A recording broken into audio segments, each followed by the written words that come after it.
Bonsoir, monsieur, dame.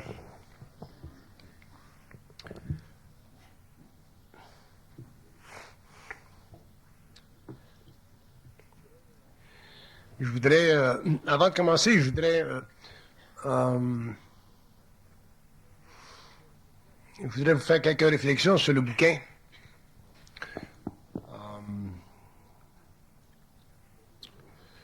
Vous savez que tous mes livres sont le produit d'une canalisation. Donc, ils ne sont pas, ils ne sont pas difficiles à écrire, pour moi, mais ils sont difficiles à lire. Dans ce sens qu'ils sont très opaques, ils sont très condensés. Et le prochain livre qui est dans le pipeline, comme on dit, c'est un livre qui sera dédié, je crois, à l'information à l'information de l'homme sur le sujet de l'amour. Puis j'ai l'impression que il y a deux livres qui sont qui doivent être canalisés. Il y a celui-là qui sera intitulé probablement La mythologie de l'amour, et l'autre qui sera intitulé L'âge du voleur. Je connais pas le sujet là encore. Là. Mais dans la lignée de ces livres-là, ce qui est important pour vous autres, les lecteurs, c'est de les lire avec un certain dégagement. Il ne faut pas que vous vous impliquiez trop dans la lecture. Il ne faut pas que vous vous impliquiez dans la lecture au niveau de la croyance. Faut lire ces livres-là de loin, sachant qu'éventuellement, selon votre vibration, les livres deviendront extrêmement faciles à interpréter sur le plan mental. Une fois que l'homme pourra interpréter ces livres-là sur le plan mental, il continuera à découvrir dans les chapitres d'autres niveaux d'information qui sont voilés parce qu'ils font partie de la structure psychique du mot et la façon dont les textes sont faits, établis, structurés par le plan mental, nous donne à court ou à long terme une vision toujours renouvelée de ce que les plans veulent révéler ou expliquer à l'homme de la nature, de sa nature ou de la vie sur le plan matériel. Donc, le livre est intéressant, il est propre, il est sobre. C'est une continuité de la Genèse, mais dans un autre rythme. C'est un dialogue entre moi et les plans. C'est un dialogue direct entre moi et les plans.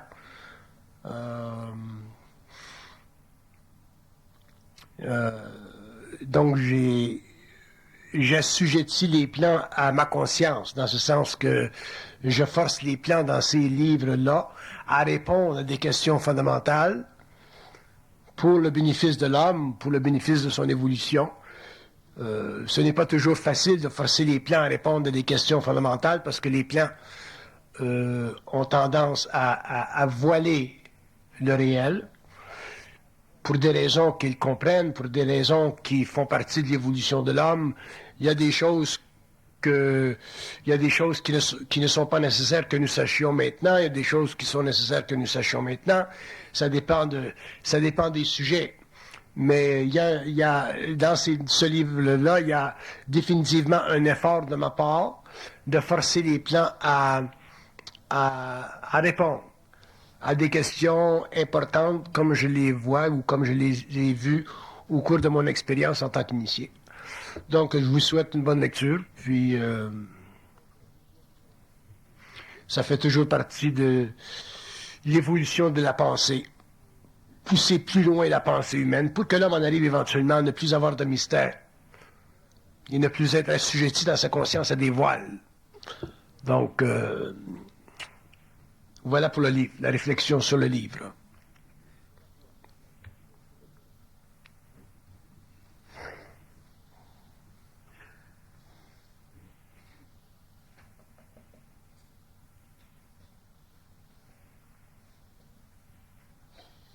Je demandais à un ami dernièrement comment se fait-il que l'homme ait tant de difficultés dans la vie? Comment se fait-il que l'homme ait tant de difficultés à faire la gestion de son existence, à tous les niveaux, autant sur le plan d'émotion que sur le plan matériel, et ainsi de suite. Pourquoi la vie est difficile pour l'être humain? Puis, mon ami n'avait pas tellement de réponses à cette question-là. Donc, j'ai fait une voyance, et je vais faire la conférence sur ce sujet-là.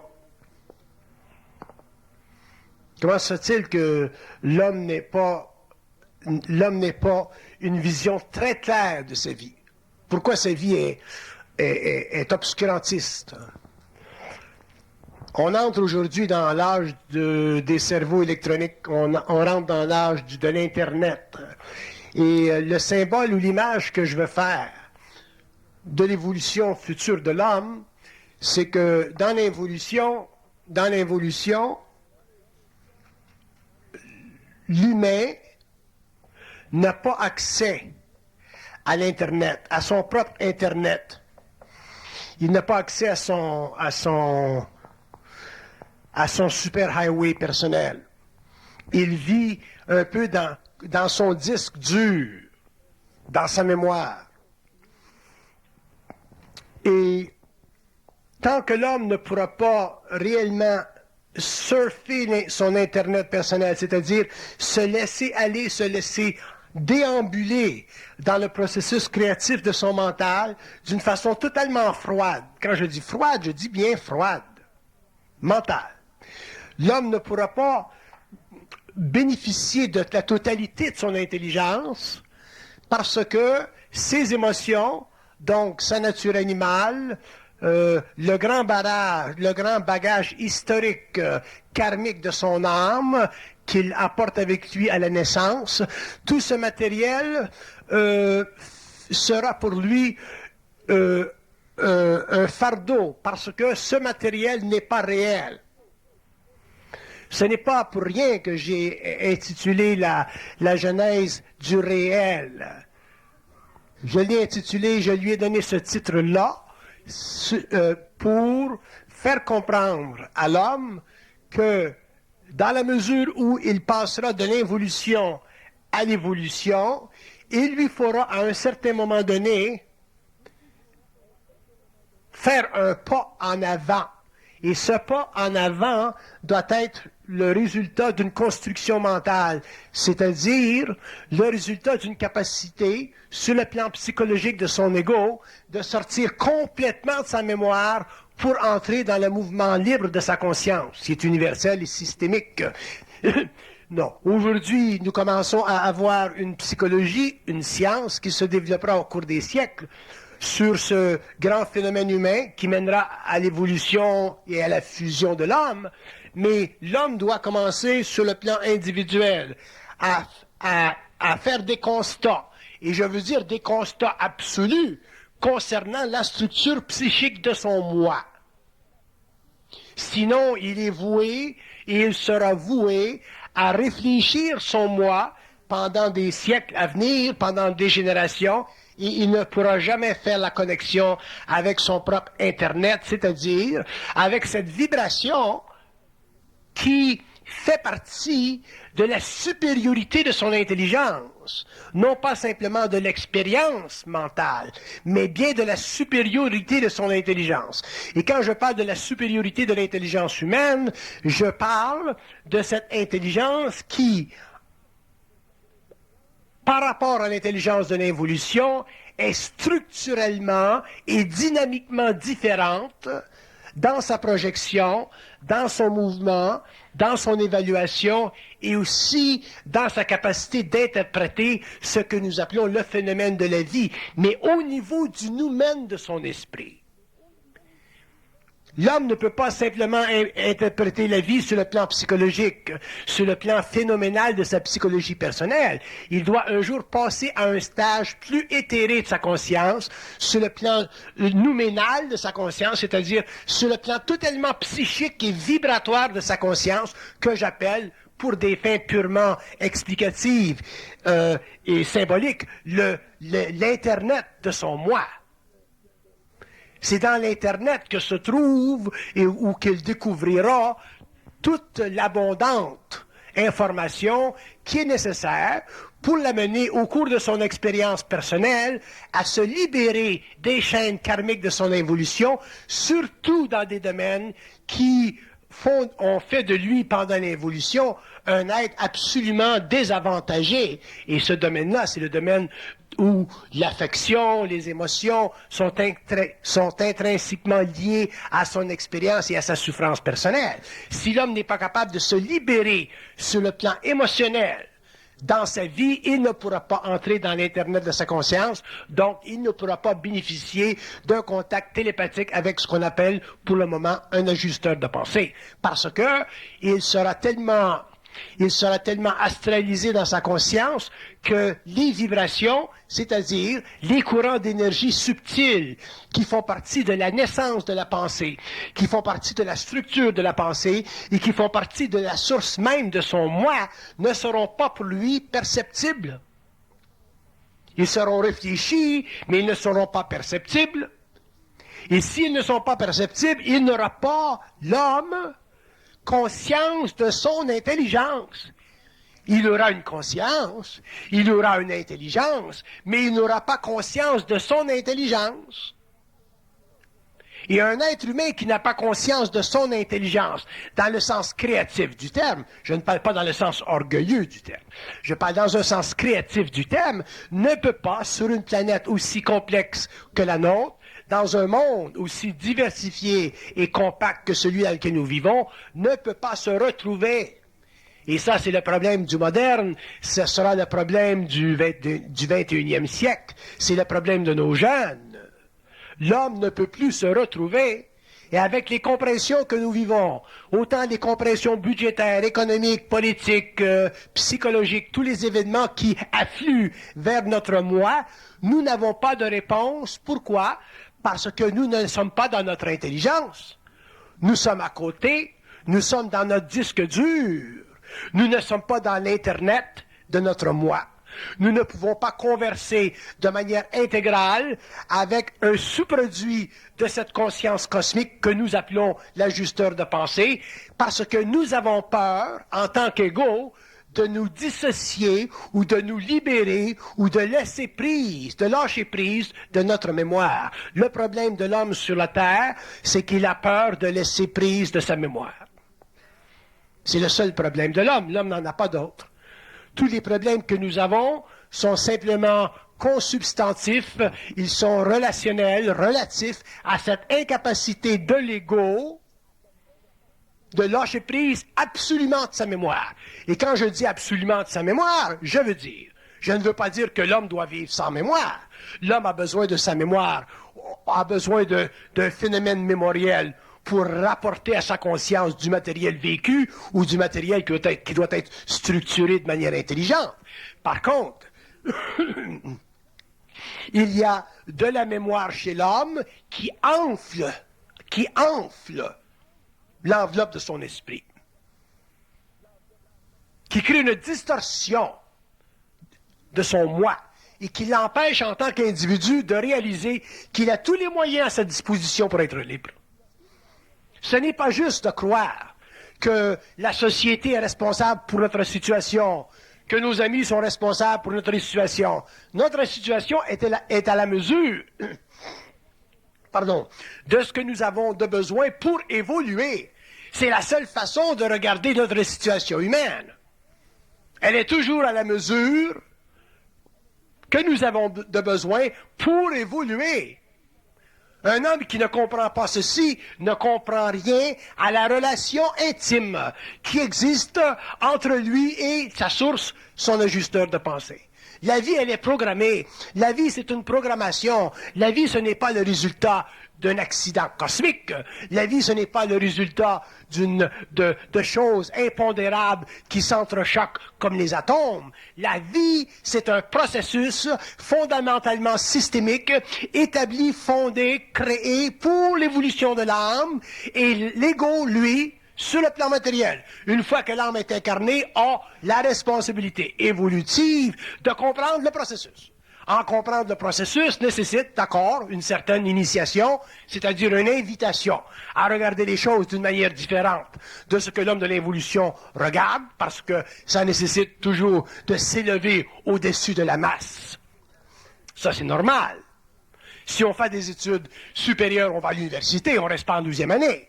Alors, si on fait des études supérieures au niveau de la vie, on va à l'université, c'est-à-dire qu'on s'élève sur le plan mental à des communications, à des formes de télépsychie avec des êtres qui ne sont pas matériels, mais qui sont vénérables dans leur réalité et avec lesquels on peut avoir un discours, une communication qui est égale à notre conscience dans la mesure où, avec le temps, nous apprenons à éliminer l'émotion spirituelle de notre relation avec eux.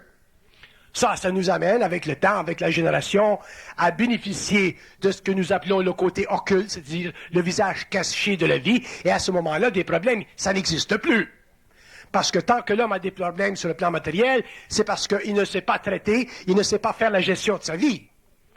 C'est ça un problème. Un problème, ça n'existe pas.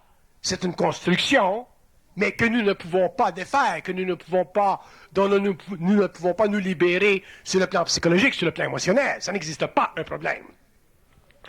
Mais pour que l'homme apprenne à se libérer de ses problèmes et finalement en arriver à pouvoir vivre une vie simple, mais harmonieuse, mais aussi abondante, dans un monde complexe, extrêmement pétrifié, extrêmement sans lumière, extrêmement tordu, il lui faut s'extraire complètement, dans la mesure où il le peut.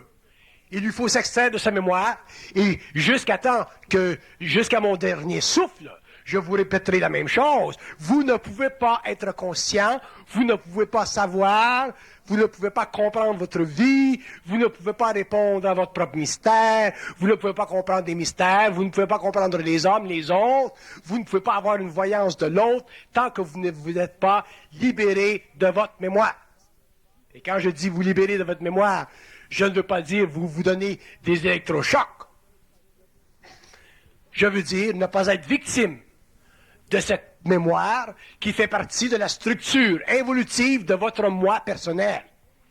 Donc, lorsque vous vivez des expériences dans la vie, lorsque vous êtes en contact avec des événements qui font partie d'une certaine programmation, votre mémoire devient vivante, votre mémoire vous fait réfléchir des choses, elle vous fait voir des choses, elle vous rapporte dans un passé, et vous devez, sur le plan mental, pour en arriver à être sur le plan mental, vous désengager de l'émotion qui devient la pièce d'échange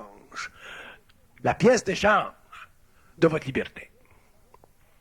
C'est la libération de votre émotion dans votre mémoire qui deviendra cette pièce dont vous vous servirez demain pour vous donner de plus en plus de liberté dans votre vie personnelle. C'est ce qui vous amènera, c'est ce qui vous fera passer du disque dur de votre conscience, techniquement pathologique, à l'Internet de votre conscience systémique, créative, universelle. Donc, tous les événements que vous vivez dans votre expérience sont nécessaires. Il n'y a aucun événement qui est fortuit, il n'y a aucun événement qui ne sert pas, il n'y a aucun événement qui est accidentel. Tous les événements font partie d'une structure, parce que la vie, elle est très grande, très intelligente, très vaste, infinie. La vie, c'est de la lumière en mouvement. La vie, c'est une cascade de lumière qui descend d'un plan à un autre et qui pénètre, qui met les âmes en vibration, qui met les égos en vibration. La vie, c'est une totalité, ce n'est pas simplement un mouvement d'esprit, c'est une totalité. Et qu'est-ce que c'est une totalité si on le regarde d'un plan mental? Une totalité, c'est un mensonge extrêmement structuré pour réellement garder l'homme dans la toile d'araignée, afin de le garder prisonnier d'un état évolutif qu'un jour il pourra mettre de côté, dépasser, se libérer, dans la mesure où il aura appris à vibrer. Ce que je reproche à l'homme de l'évolution, c'est qu'il ne vibre pas. Et quand je parle de vibrer, je ne veux pas dire s'assujettir à des formes de sensiblerie. Vibrer, c'est une conscience en manifestation chez soi qui fait partie de notre réalité. Vibrer, c'est une constante universelle. Vibrer, c'est une constante universelle. Deux êtres qui vibrent comprennent la même chose. Donc, ce n'est plus une disposition psychologique, ce n'est plus simplement une qualité d'âme, vibrer. Vibrer, c'est le mouvement de notre esprit vers la matière. C'est un mouvement qui traverse l'âme, qui la met en vibration et qui peut réellement la secouer à un point où, finalement, elle sortira du disque dur de la mémoire pour entrer dans l'Internet de sa conscience, pour entrer dans ce mouvement extrêmement fluide de ce que nous appelons la lumière. Nous avons toujours considéré la lumière de manière spirituelle parce que nous avons un écran mental, nous avons une certaine forme d'imagination. Mais la lumière, c'est beaucoup plus que ce mouvement poétique d'une énergie spirituelle. La lumière, c'est une force, c'est une puissance. Elle est totalement créatrice. Elle n'a aucune origine. La lumière n'a pas d'origine.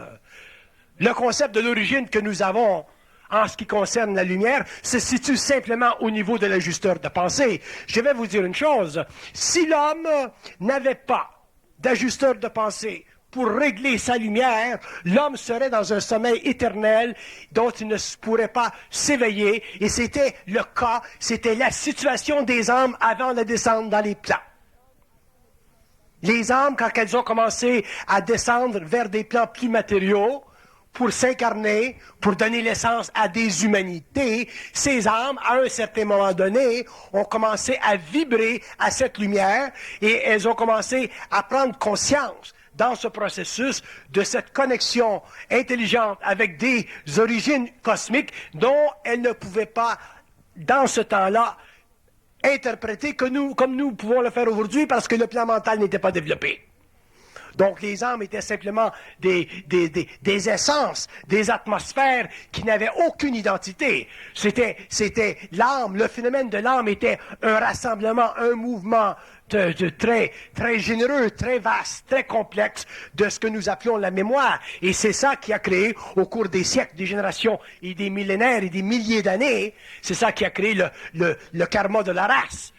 Bon, ce que j'appelle le karma de la race, pour lui donner une définition un peu plus systémique que ce que nous appelons, que ce que nous avons dans l'Orient, je vais vous donner un exemple. Le karma de la race, c'est le karma de la race, c'est la capacité chez une âme de se garder pendant un certain temps dans un sommeil profond. C'est le karma de la race. L'âme a cette capacité de dormir pendant très longtemps, d'être dans cet état zombiesque pendant très longtemps. Pourquoi l'âme a la capacité de dormir? Parce qu'elle doit être éveillée par quelqu'un pour ne plus dormir. Il faut que quelqu'un l'éveille. Mais qui est ce quelqu'un-là? Ça ne peut pas être l'ego qui lit des livres. Ça ne peut pas être l'ego qui va à l'université. Ça prend une intelligence, ça prend une autre conscience qui peut mettre l'ego en vibration, qui peut mettre l'âme en vibration et qui peut, à un certain moment donné, lui permettre d'interpréter le phénomène de la pensée qui a servi à créer une réflexion pendant l'évolution pour que cette pensée devienne finalement créative et que l'âme, à ce moment-là, puisse vibrer d'une autre manière, c'est-à-dire s'amener graduellement à briser, à rompre avec les chaînes karmiques. Une fois que l'âme a rompu avec les chaînes karmiques, nous avons ce que nous appelons naturellement, par conséquence, le phénomène de la fusion. C'est tout ce que c'est la fusion. Il y a des gens qui regardent la fusion comme si c'était quelque chose d'absolument extraordinaire. Il n'y a rien d'extraordinaire dans la fusion. La fusion, c'est l'élimination du karma de l'âme. Et ça, pour que ça se fasse, il faut que l'homme passe de la mémoire, commence à prendre conscience de son Internet, c'est-à-dire de sa source qui essaie de communiquer avec lui. Et ça, c'est tellement difficile pour l'ego. C'est pour ça que tous les événements que nous vivons, qui sont souvent traumatisants, qui sont difficiles, qui nous mettent contre le mur, qui nous donnent l'impression que nous n'avons pas de pouvoir sur la vie, qui nous donnent l'impression que nous sommes dans un courant qui est plus grand que nous. Mais ça, c'est une illusion. Il n'y a rien dans la vie qui est plus grand que soi. Rien. Mais si vous ne comprenez pas qu'il n'y a rien dans la vie qui est plus grand que vous, c'est parce que vous êtes dans votre mémoire. Sinon, si vous étiez en dehors de cette situation évolutive, vous verriez qu'il n'y a rien dans la vie qui est plus grand que vous. C'est une aberration psychologique de le croire, d'y penser. La vie, elle est parfaite. C'est la conscience de l'homme qui ne l'est pas. Mais vous renversez ça. Vous dites la vie est imparfaite, alors que la mienne, que ma conscience l'est. Et ce n'est pas le cas. C'est notre conscience qui n'est pas parfaite, alors que la vie l'est. Quand vous comprendrez ceci, vous commencerez à regarder votre mémoire, vous commencerez à regarder comment vous vibrez quand vous vivez des événements qui sont un peu difficiles à comprendre, dont vous ne comprenez pas tous les aspects, et c'est à ce moment-là que vous commencerez lentement à vous libérer de vos propres chaînes karmiques, et que vous commencerez finalement à vous identifier comme un être intelligent. Si vous n'êtes pas capable de vous identifier comme un être intelligent, c'est un signe que vous êtes déjà dans votre mémoire. Parce que c'est impossible pour un être qui est quelque peu libéré de son mémoriel de ne pas vibrer à son énergie fondamentale, c'est-à-dire de ne pas prendre conscience. Même s'il ne prend pas conscience d'une manière réellement ouverte, comme certains hommes peuvent le faire, il doit prendre conscience que, à la source de son intelligence, il y a un autre plan intelligent qui constitue pour lui le début de son mouvement vers la matière, comme le début de son retour à la morontialité. La vie, elle est parfaite. Mais vous avez tendance à penser qu'elle ne l'est pas. Et vous devrez, avec le temps, corriger cette perception.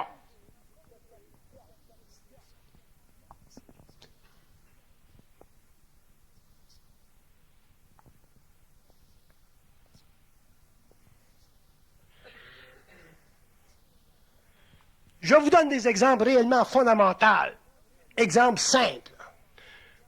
Moi, je fais de la bourse. J'aime faire de la bourse. Ça me désennuie faire de la bourse. Bon. Mais pour faire de la bourse, il y a des lois. Si vous ne faites pas de la bourse selon les lois universelle, systémique, vous faites de la bourse selon les lois humaines et vous vivez du stress, vous vivez de la perte, vous vivez toutes sortes d'états émotifs. Si vous pensez que vous allez faire de la bourse et que les forces occultes chez vous vont vous aider à gagner à la bourse, vous faites une erreur. Jamais les forces occultes vous aideront à gagner à la bourse. Ce n'est pas leur rôle. Ce n'est pas leur fonction. Leur rôle et leur fonction, c'est de vous aider à développer une vibration qui deviendra pour vous ensuite votre outil pour faire à la bourse des mouvements qui seront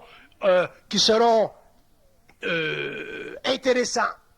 Et c'est la même chose dans n'importe quel aspect de votre vie. Il faut que vous développiez la vibration. Mais ce n'est pas la vibration, vous, qui vous intéresse à développer. C'est le gain à la bourse. Vous voulez gagner à la bourse. Alors que vous devez travailler et travailler et travailler à élever le taux vibratoire de votre conscience mentale pour qu'un jour, vous ne fassiez pas interférence avec votre processus créatif au niveau de votre émotion lorsque vous êtes à la bourse. Et à ce moment-là, vous n'aurez plus de problème à la bourse et vous pourrez travailler, si ça fait partie de votre programmation, à cette œuvre, à ce travail, qui peut être intéressant et qui peut être même créatif. Mais il y aura certainement des journées et des nuits très froides dans votre expérience.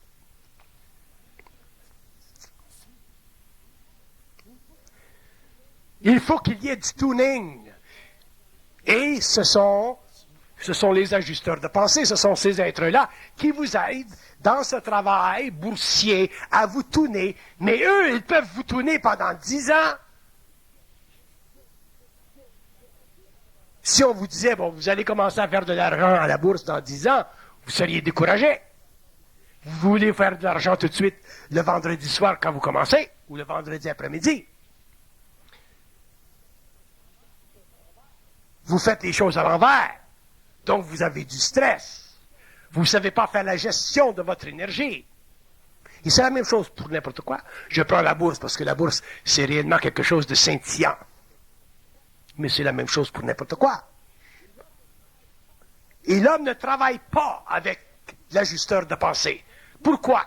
Parce que quand il y a des événements qui sont techniquement négatifs, qui vont à l'encontre de ce qu'il veut, en tant qu'égaux, lorsqu'il perd à la bourse, par exemple, il n'est pas content. Mais si vous perdez à la bourse et vous n'êtes pas content, c'est parce que vous avez déjà une émotion animale dans le processus de développement de votre conscience mentale. Sinon, vous seriez capable de perdre à la bourse et comprendre et réaliser que ça fait partie d'un processus qui vous amène avec le temps à un état gagnant. La vie, elle est parfaite. On va vous faire perdre à la bourse ce que vous avez besoin de perdre pour en arriver à gagner ce que vous aurez besoin demain de gagner. C'est comme n'importe quoi. Mais on n'est pas capable. On n'est pas capable de perdre et être content de perdre. On n'est jamais content de perdre. On n'est jamais content d'être malade. Parce qu'on ne comprend pas le processus. Parce qu'on vit dans notre mémoire. Donc, on ne donne pas la chance à ces êtres, à cette lumière, de traverser nos plans et de nous engager à un développement plus avancé. C'est pour ça que l'homme sur la Terre a une expérience extrêmement difficile. Et cette expérience va devenir encore plus difficile parce que nous arrivons à la fin d'un cycle, nous arrivons à un temps dans l'évolution où psychologiquement l'homme va être réellement secoué, où psychiquement il sera compressé. Il y aura de plus en plus d'hommes qui parleront seuls dans la rue. Nous ne sommes plus dans les paysages poétiques du 19e siècle, du 18e siècle.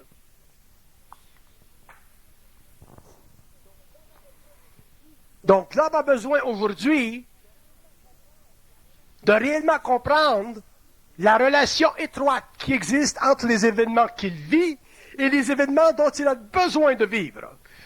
Si vous ne faites pas ce lien, c'est parce que vous êtes dans la mémoire et que vous ne comprenez pas le processus, donc la gestion de votre propre énergie. Et à ce moment-là, vous allez demeurer pendant très longtemps, jusqu'à votre mort, des êtres totalement non initiés à votre propre mystère. Que votre vie aille bien un jour, ils s'organiseront pour qu'elle aille mal un autre. Que vous gagniez à la loterie un jour, et ils s'organiseront pour que vous perdiez votre gain dans un autre temps. Que vous ayez un bon job un jour, ils s'organiseront pour que vous le perdiez, parce que vous êtes psychiquement, sur le plan de votre propre énergie, vous êtes suffisamment astralisé pour vivre la dualité de votre conscience. C'est pour ça que dans la vie, ça va toujours mal. C'est pour ça que l'homme ne voit pas le bout. C'est pour ça qu'il n'y a pas de fin, il n'y a pas de lumière au bout du tunnel. Et on blâme la vie. Ce n'est pas la vie elle est parfaite. C'est l'homme qui n'est pas suffisamment perfectionné pour en interpréter les contours. Le livre que je vais écrire, la mythologie de l'amour, les femmes, vous allez en avoir, et les hommes, vous allez en avoir plein le cerveau quand vous allez lire ce livre. Parce que vous allez avoir une définition de la programmation de l'amour. Pourquoi l'amour existe sur le plan matériel? À quoi elle sert? Comment elle est manipulée? Pour quelles raisons? Quels en sont les aspects karmiques? Quels en sont les aspects comiques?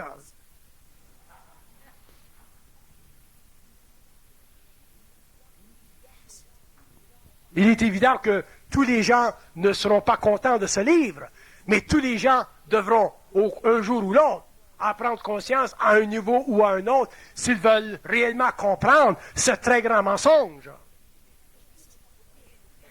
Ceci n'est pas pour dire que l'amour n'existe pas. Ceci n'est pas pour dire que l'amour réel n'existe pas. Mais ceci est pour dire que l'amour se situe à différents niveaux de la conscience, dans différents mondes du mental de l'homme, et que pour son évolution, pour son expérience, il doit en comprendre les aspects s'il ne veut pas en être victime, comme nous l'avons été pendant l'évolution, surtout les femmes. Vous regardez dans le monde aujourd'hui, le nombre, combien de femmes dans le monde sont heureuses. Et regardez dans le monde entier.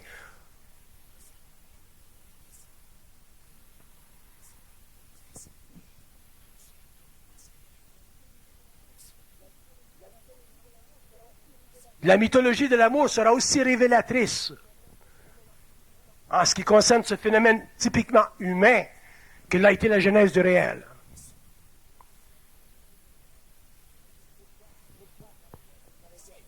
Pourquoi? Parce que ça revient à la même chose.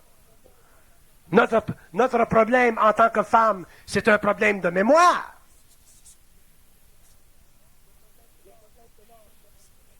Le problème de l'homme, c'est un problème de mémoire. Le problème de l'humanité, c'est un problème de mémoire. Si vous ne comprenez pas ça, vous ne comprenez rien à la structure de votre ego. Vous ne comprenez rien à la dynamique de votre moi. Vous ne pourrez jamais vous libérer des chaînes karmiques qui font partie de votre descente dans la matière. Donc, vous serez toujours à la recherche de quelque chose. Vous serez toujours à la recherche d'une identité. Vous ne serez jamais dans votre plénitude, vous ne serez jamais plein de vous-même. Vous serez toujours plein de d'autres choses.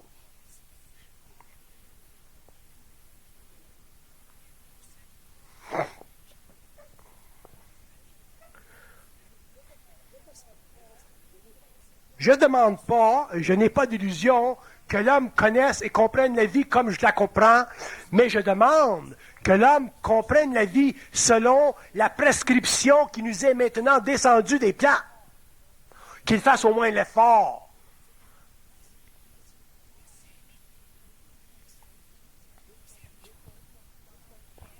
Nous ne sommes plus dans l'âge de la philosophie. Nous sommes dans le temps d'une nouvelle conscience. Nous sommes dans le temps d'un nouveau mouvement de l'esprit sur le plan matériel. Et il y a des peuples qui sont plus près de ce temps-là que d'autres. Il y a des individus qui sont plus près de ce temps-là que d'autres. Mais les principes fondamentaux, les lois fondamentales qui sont établies à partir de cette conscience universelle remplacera totalement les commandements de l'évolution. Que ce soit les commandements du Nazaréen ou que ce soit les commandements de Moïse. Parce que l'homme nouveau ne vivra plus de la conscience de la race. C'est la raison d'ailleurs pour laquelle nous employons le terme l'homme nouveau. Il ne vivra plus de la race. Donc sa liberté commence à ce niveau-là. C'est pour ça que pour qu'il passe de son disque dur à son Internet personnel, il lui faudra réaliser que les événements dans sa vie sont à sa mesure et nécessaires pour son agrandissement et pour l'homologation de sa conscience, pour qu'il y ait relation entre son moi ici et son moi ici.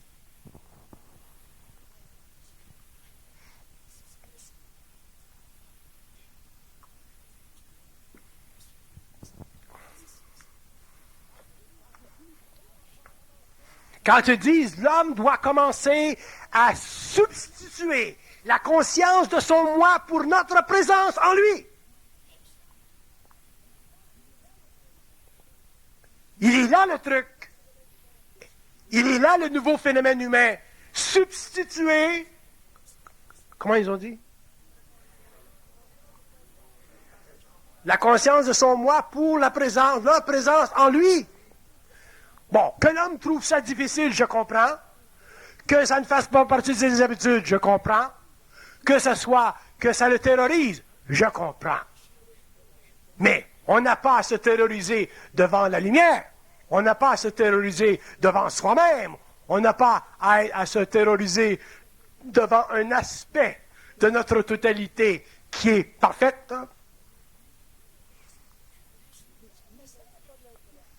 Et il est là le problème de l'homme. Substituer cette présence pour son moi. Ce sera son calvaire temporaire. Ce sera son initiation solaire.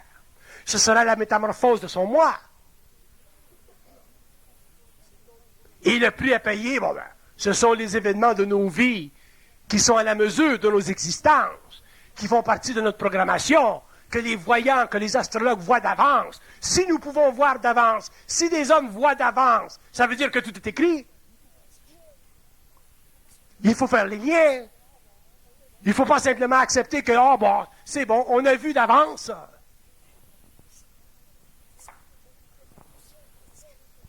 Telle personne m'a dit que telle chose se produirait 10 ans dans le passé. Il y a 10 ans. Et ça se produit aujourd'hui. Donc, si on voit d'avance, s'il y a des êtres qui voient d'avance, ça veut dire qu'il y a des choses qui sont connues d'avance. Et quelles sont ces choses qui sont connues d'avance? C'est votre programmation. Comprenez-le une fois pour toutes. Il faut que vous essayiez, il faut que vous arrêtiez de rêver en croyant que votre vie de tous les jours, elle est le résultat d'une surabondance de liberté. Vous n'en avez pas de liberté. L'homme n'est pas libre. Il a simplement un libre arbitre qui est une configuration psychologique de son moi pour lui permettre en tant qu'égo planétaire de croire qu'il l'est. L'homme deviendra libre quand il aura transmuté sa conscience intérieure. Là, il sera libre. Mais il ne faut pas confondre le libre arbitre avec la liberté. Le libre arbitre, c'est le plus grand mensonge que l'homme n'a jamais, qui n'a jamais été imposé à sa conscience. Le libre arbitre.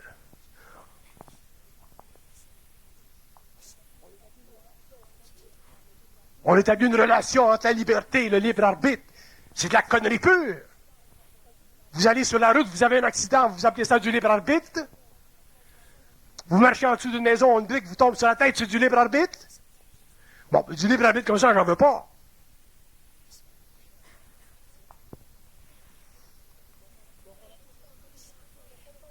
Donc, on a tellement manigancé, on a tellement joué avec les mots pendant l'évolution, que dans l'évolution, l'homme sera obligé de faire éclater la forme des mots pour qu'il ne reste que la vibration. Et avec cette conscience vibratoire, cette capacité de comprendre instantanément, d'interpréter instantanément le flux et le reflux de cette énergie qui fait partie de sa conscience systémique, l'homme sera libre. Il parlera librement, il écrira librement, il comprendra librement, il comprendra l'autre, il saura l'autre librement.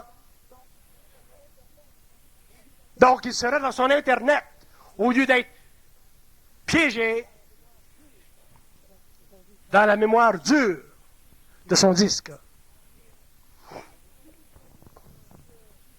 Mais si vous croyez que nous allons passer de l'évolution à l'évolution sans que nous subissions le fracas dans nos vies, que nous soyons testés dans les rapports de notre inconscient, vous avez des illusions. Vous êtes mieux de prendre un avion et aller voir les riches aux Indes.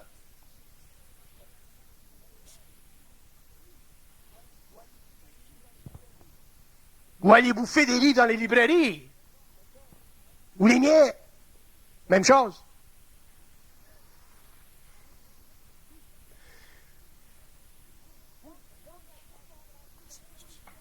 L'homme ne peut pas passer de l'involution à l'évolution sans transmutation de ses corps, donc sans avoir réalisé à un certain moment de sa vie que ce qu'il vit fait partie de son progrès. If you can't think of that, if you can't see this, you don't understand.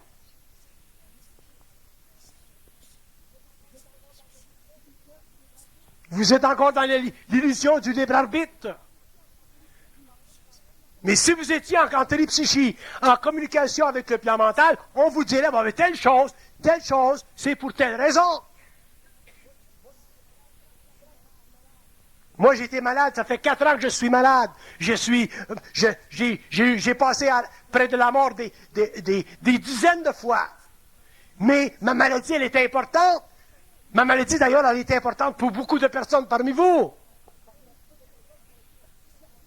Parce qu'il y a beaucoup de personnes qui ont été choquées, qui ont été mis mal à l'aise parce que j'étais malade. Parce que si Bernard de Montréal est malade, imaginez-vous nous, ce qui peut nous arriver. Hein? Ça m'a été très bien expliqué, ma maladie. Elle était très importante autant au niveau de mon public qu'elle était importante pour moi en tant qu'individu sur le plan de mon initiation physique, autant qu'elle était importante pour ma femme, ma famille, tous les gens qui sont en contact avec moi. Donc c'est une grande maladie, c'est une belle maladie. Une maladie nécessaire. Bon, elle est finie maintenant, mais quand même, elle a servi, elle a fait ce qu'elle devait faire. C'est-à-dire faire réellement trembler l'homme dans ses vrais corps à cause de ses émotions.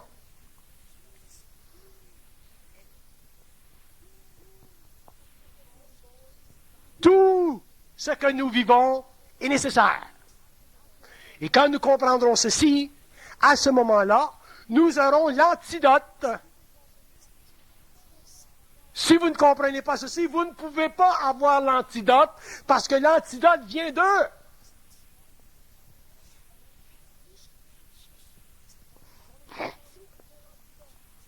Ce sont les forces en nous qui sont l'antidote de notre propre poison.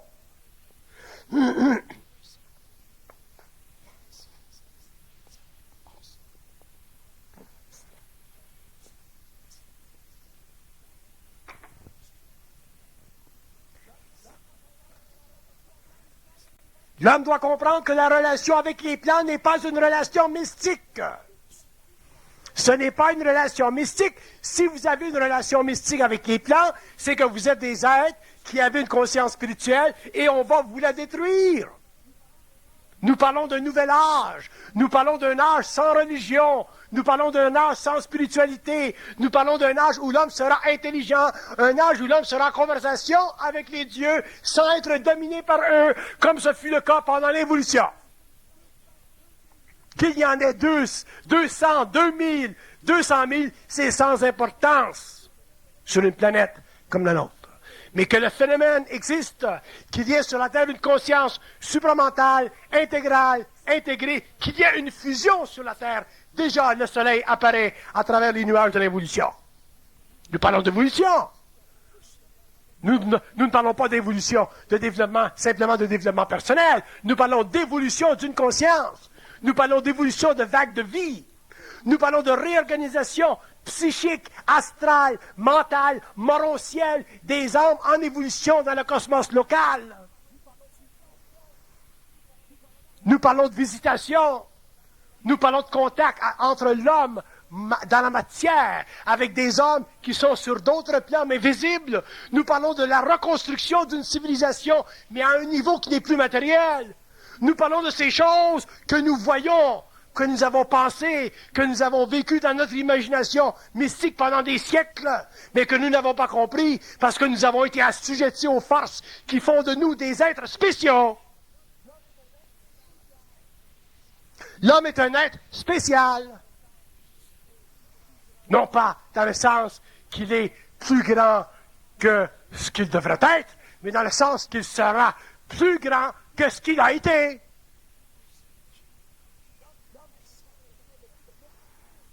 L'homme, ce n'est pas simplement le bout de merde qu'il est. L'homme, c'est autre chose. Mais cette autre chose, cette complémentarité, cette addition, c'est le contact avec le plan mental, c'est le contact avec son Internet. Pour ça, il faut qu'il prenne en charge sa mémoire. Prenez-la en charge, votre mémoire. C'est elle qui vous ralentit dans votre évolution. Ce ne sont pas les forces de vie, ce n'est pas la vie, c'est votre mémoire. Pendant des siècles, on a fait des analyses, on a étudié, on a cherché. On a voulu comprendre le phénomène humain. On a écrit des thèses. depuis les Grecs jusqu'à aujourd'hui, sans parler des niaiseries orientales. Pour en arriver à quoi? À réaliser qu'on ne sait rien. Ce n'est pas normal que l'homme ne sache rien après des millénaires d'expérience. Ce n'est pas normal. C'est une invitation à réaliser qu'il y a quelque chose qui ne tourne pas rond chez lui. Mais nous avons de la difficulté à nous tourner de bord. Nous avons de la difficulté à faire volte-face. Nous avons de la difficulté à sortir de notre spiritualité onctueuse italienne, de notre dogmatisme irlandais, de nos connivences spirituelles chinoises, de notre voodoo haïtien,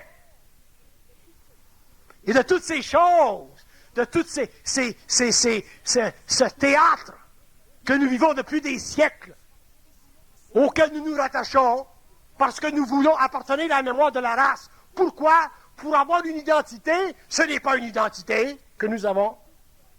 Ce n'est pas une identité. C'est une défiguration dans notre réalité que nous avons.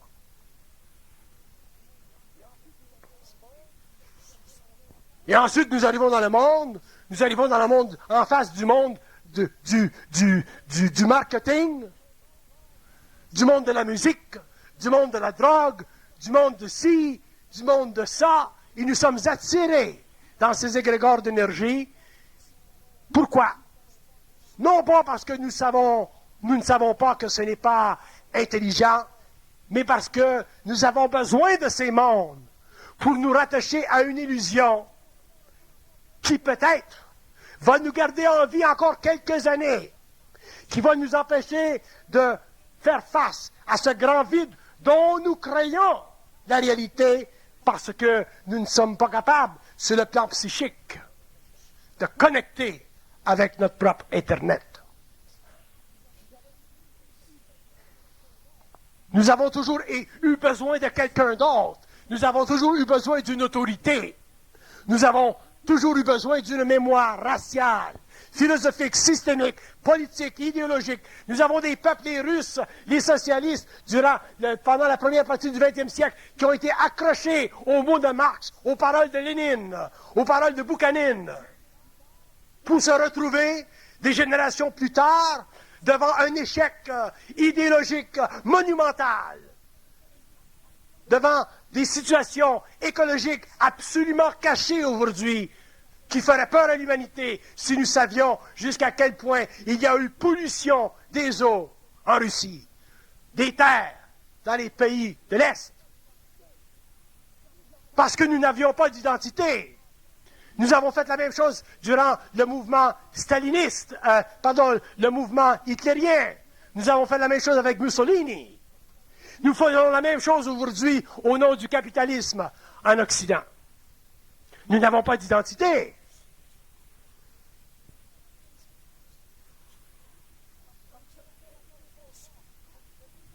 Parce que nous ne reconnaissons pas que les événements que nous vivons qui sont difficiles sont à notre mesure pour nous seuls, pour nous permettre de transmuter cette énergie fondamentalement astrale qui fait partie de la conscience évolutive de l'homme et qui est incapable de nous rendre, de faire la connexion, de servir de serveur pour que nous entrions finalement dans notre Internet.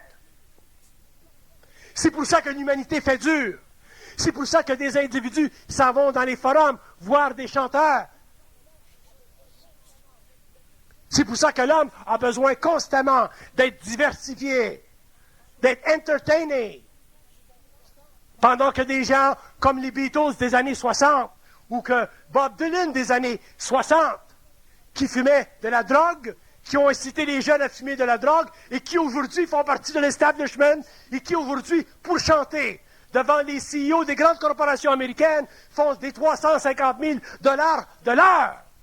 Eux autres, maintenant, font partie de l'establishment. Et ils se promènent en limousine, alors que nous avons fumé, nous avons perdu notre identité, nous avons perdu notre personnalité, et aujourd'hui, nous sommes dans la merde, et nous nous retrouvons sur la rue comme des gens qui se parlent seuls, des gens qui n'ont plus de home.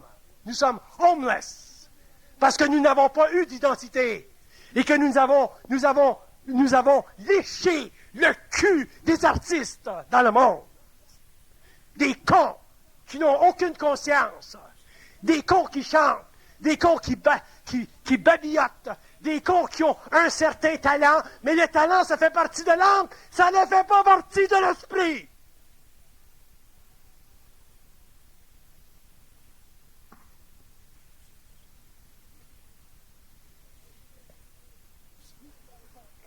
Mais, si vous n'avez pas d'identité, comment voulez-vous en arriver à ces conclusions personnelles? Vous n'y arriverez pas. Parce que l'égrégore est trop grand. L'égrégore de la masse est trop puissant. J'ai écrit un livre pour les Américains que j'ai intitulé Beyond the Mind. Je ne l'ai même pas traduit pour vous en français. J'ai même oublié que je l'avais écrit. Je l'ai écrit pour les Américains et ils le refusent, le livre, parce qu'il leur fait mal, le livre, parce qu'ils n'ont pas de take-home value pour le livre. Et c'est le livre dont ils ont besoin pour se sortir de leur merde mécaniste. Ils le liront un jour, parce qu'un jour, ils auront besoin de certains médicaments. Le médecin, ça ne lui fait rien si vous ne venez pas à son bureau. Il sait qu'un jour, vous aurez la grippe.